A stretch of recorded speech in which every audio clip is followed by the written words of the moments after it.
Hey there, welcome back. Today we're talking about something that has a huge impact on every part of your life, whether it's your relationships, your career, or even your own mental well-being.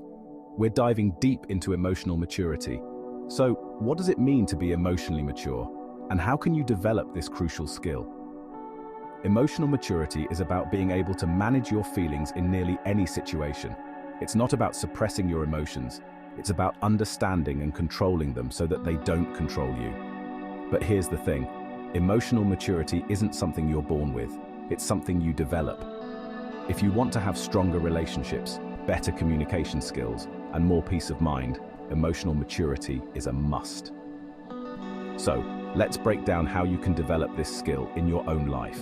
By the end of this video, you'll walk away with practical tips you can start using today. Let's get into it.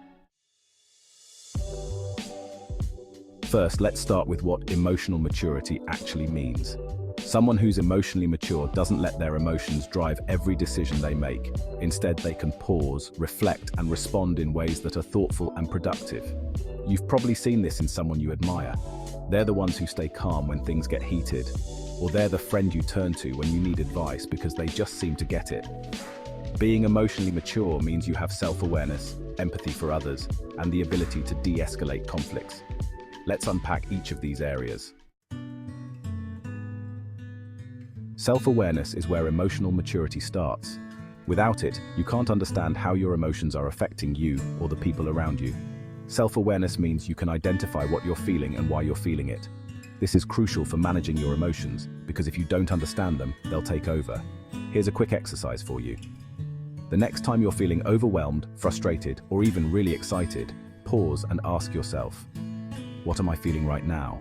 And why am I feeling this way? It sounds simple, but this small moment of reflection helps you name the emotion and then decide how to deal with it. Let's say you're at work and someone criticizes your project. What's your first reaction? Maybe you get defensive, or maybe you feel hurt.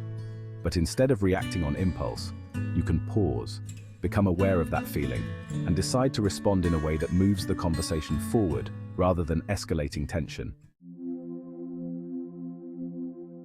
The second pillar of emotional maturity is empathy.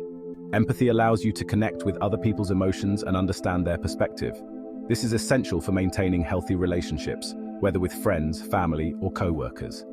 Being empathetic doesn't mean you always agree with someone, but it does mean you're willing to step into their shoes. For example, let's say someone you care about is acting distant. Instead of immediately assuming they're upset with you, empathy helps you ask, what's going on with them? How might they be feeling right now? This understanding can make all the difference in how you respond. Now here's a question for you. The last time someone confided in you, how did you respond? Did you offer advice right away? Or did you really take time to listen and validate their feelings? Empathy isn't just about giving advice. It's about understanding and offering emotional support. Let me ask you something.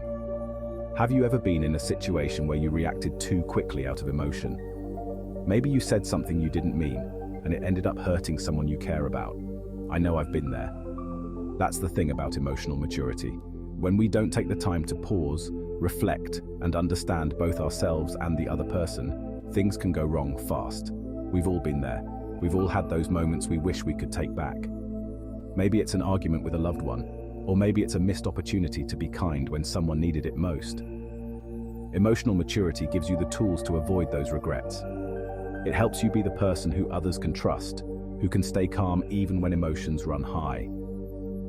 If you've ever felt that pang of regret after saying or doing something in the heat of the moment, this is your chance to change. Developing emotional maturity allows you to become the best version of yourself, not just for others, but for your own peace of mind. Let's be real, conflict happens. It's a part of life. But how you handle conflict can either bring you closer to someone or drive a wedge between you. Emotional maturity plays a huge role here because it helps you de-escalate rather than escalate conflicts. When emotions are high, it's easy to react on impulse. But emotional maturity helps you pause, breathe, and then respond in a way that calms the situation. Here's a key strategy. When you find yourself in an argument, focus on the issue, not the person. Avoid personal attacks and instead express how you feel using I statements. For example, instead of saying, "You never listen to me," Try saying, "I feel unheard when we talk about this." See how that changes the tone? This shift in language can help bring the temperature down, making it easier to find a solution together. Remember, emotional maturity is about solving problems, not winning arguments.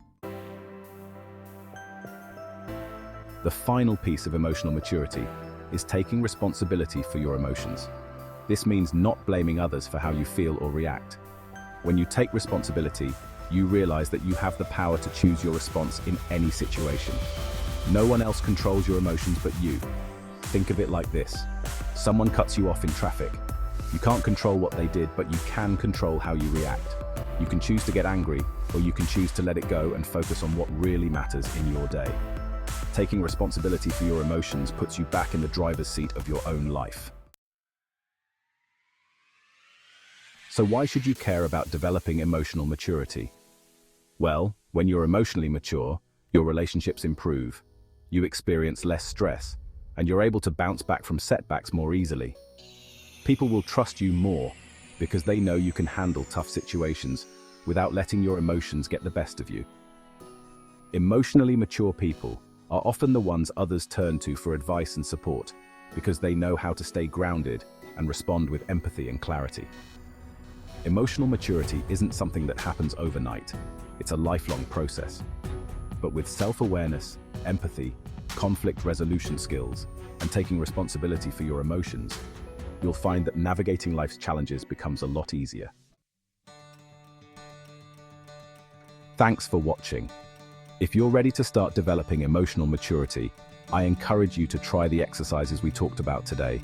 And remember, every small step counts. If you found this video helpful, don't forget to like, subscribe, and hit that notification bell so you never miss out on our tips for personal growth and emotional well-being. See you next time.